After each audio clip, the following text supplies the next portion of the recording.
ஜூலை 15ஆம் தேதியன்று உலக வரலாற்றில் பதிவு பெற்ற முக்கிய நிகழ்வுகளில் சிலவற்றை தற்போது பார்க்கலாம்.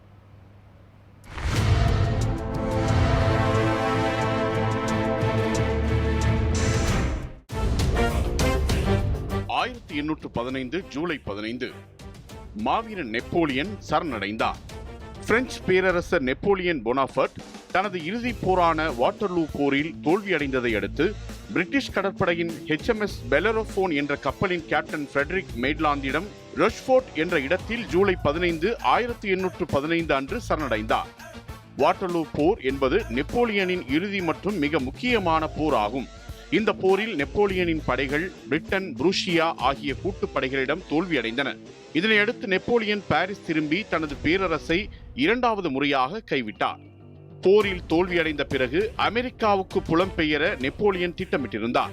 ஆனால் பிரிட்டிஷ் கடற்படையின் தீவிர கண்காணிப்பின் காரணமாக அவரால் அமெரிக்காவுக்கு தப்பிக்க இயலவில்லை.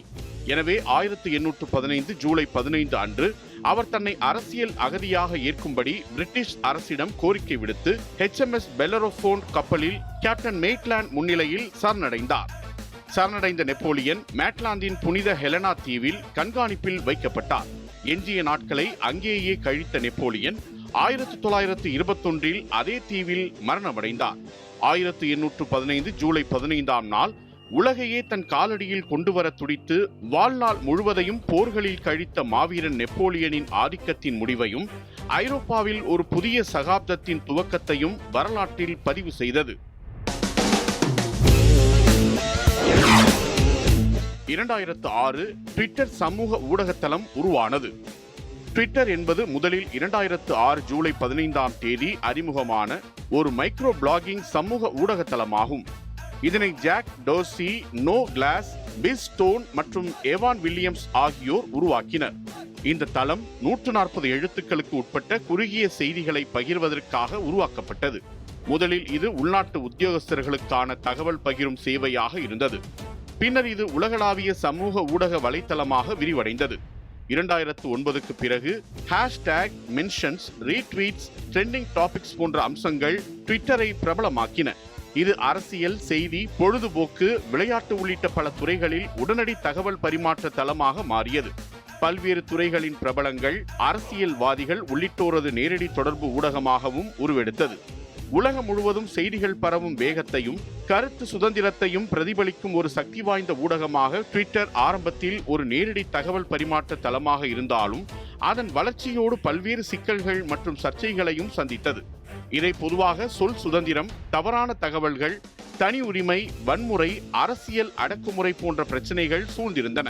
தவறான செய்திகள், ஒருதலைபட்சமான பரப்புரைகள், கருத்துக்கள், தவறான மருத்துவ அறிவுரை போன்றவை ட்விட்டரில் பரவி பல்வேறு சர்ச்சைகளை உருவாக்கின. பயனர்களின் தரவுகளை சேமித்தல், அரசுகளுடன் பகிர்தல் மற்றும் ஹேக் செய்யப்பட்ட தரவுகள் போன்ற பிரச்சனைகளும் எழுந்தன. இனவெறி, பாலியல் தொல்லை, தாக்குதல் போன்ற பதிவுகளை பகிர்ந்ததால் சமூக பாதிப்புகள் ஏற்பட்டன. 2022 தொழிலதிபர் எலான் மஸ்க் ட்விட்டரை வாங்கினார். 2023 ட்விட்டரின் பெயர் எக்ஸ் என மாற்றப்பட்டது.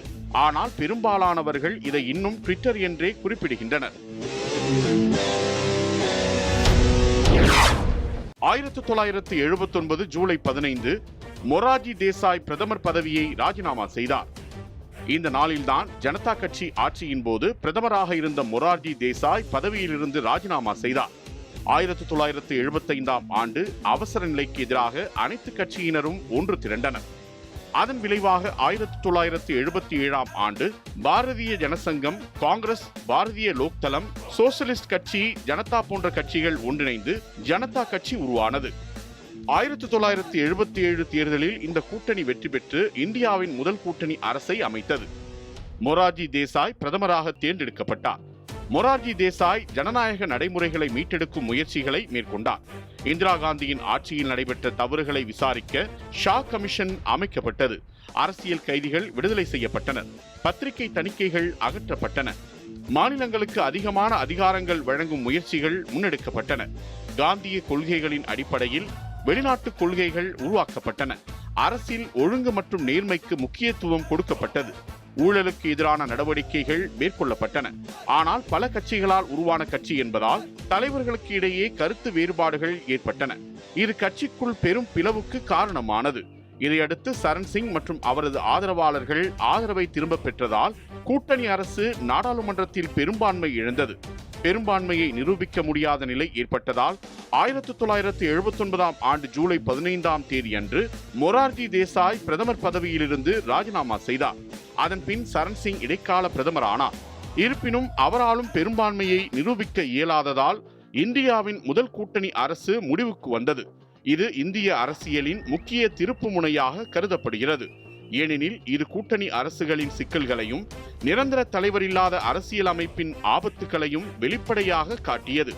இந்திய அரசியலில் கூட்டணி அரசின் சவால்களை எடுத்துக்காட்டும் முக்கிய நிகழ்வாக மொரார்ஜி தேசாயின் ராஜினாமா வரலாற்றில் இடம்பெற்றது.